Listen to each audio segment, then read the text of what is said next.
Magkaiba ang kalidad ng tubig sa dagat at swimming pool. Mabigat ang tubig sa swimming pool dahil sa chlorine, samantalang magaan sa dagat.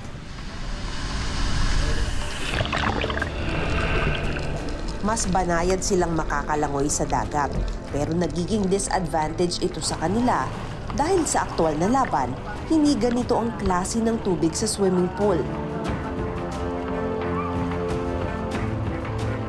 Kailangan ng matinding resistensya at tibay ng katawan para mabuno ang hindi bababa sa 50 meters na distansya sa isang national competition. At ang isang paraan para magkaroon sila ng endurance, sasanayin nila ang mga sarili na lumangoy sa maalong dagat. Yun nga lang, para mangyari ito, kailangan may bagyo at buwis buhay ito para sa kanila. Yung current, so nasusubukan yung lakas nila. Kasi nag-ano sila sa against the agos ng lalong-lalo na kapag masama yung panahon sa alon. Doon nasusubukan talaga yung lakas ng mga swimmers ko dito. Habang nagpa-practice ang mga bata, may isang kapitbahay na tahimik na nagmamasid. Siya si Madrigal Jauharon na nag-qualify sa SEA Games noong 2000. Pero hindi tumuloy dahil sa problemang pinansyal. Ayaw ng father ko. Nanginginahin kasi maraming opportunity na hindi na-grab. Anong ginagawa mo ngayon? Wala, tambay. Pwede ka sanang manalo, no? Oo, pwede sana. Kasi yung breaking the Philippine record. Ilan ang record mo? 0.27, yung time record. 1, 2, 3... Pasa-pasa sa pamilya ang galing sa swimming dito sa Siasi.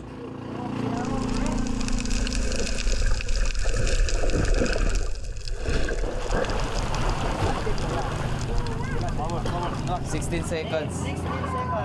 16 seconds, point 12. First tayo to. Apat. Swimmer ako at nakasama ako sa palarong pambansa noon. Dati akong player ng BARM. 1996 sa General Santos City. Pero hindi ako nakasama sa Hindi ako pumasa sa QTS nung naglaro kami sa palarong pambansa sa General Santos. Father and son training naman ang ganap ng mag-amang Coach Husni at nag-iisang anak niyang si KI, 14 na taong gulang. Nasa elementarya pa lang, kinakitaan na ng potensyal sa paglangoy si KI.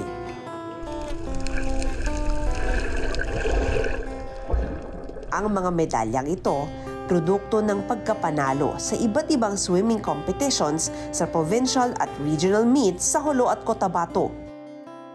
Yung grade 6 po, ma'am. Doon ako natuto sa breaststroke tsaka butterfly. Nagpatulong kay tatay. Sabi ko kay tatay, gusto ko lumakas ng swimming para matupad ko yung pangarap ko sa Olympic. Ito kay Rids Kimara. Panganay naman sa 8 magkakapatid si Rids, 15 taong gulang. Katulad ni KI, marami ring nakuhang medalya si Rids. Itong 7, gold, pati bronze silver. Yung 7 kay Rids Kimar, yung isa, yung kay Rodinal, yung 2 sa kay Jomar. Yung isda, araw-araw lumalangi. Yung bata pa mga 2 years old, marunong na lumangi. Dahil ang tatay ko swimmers, ganun, nagmana din.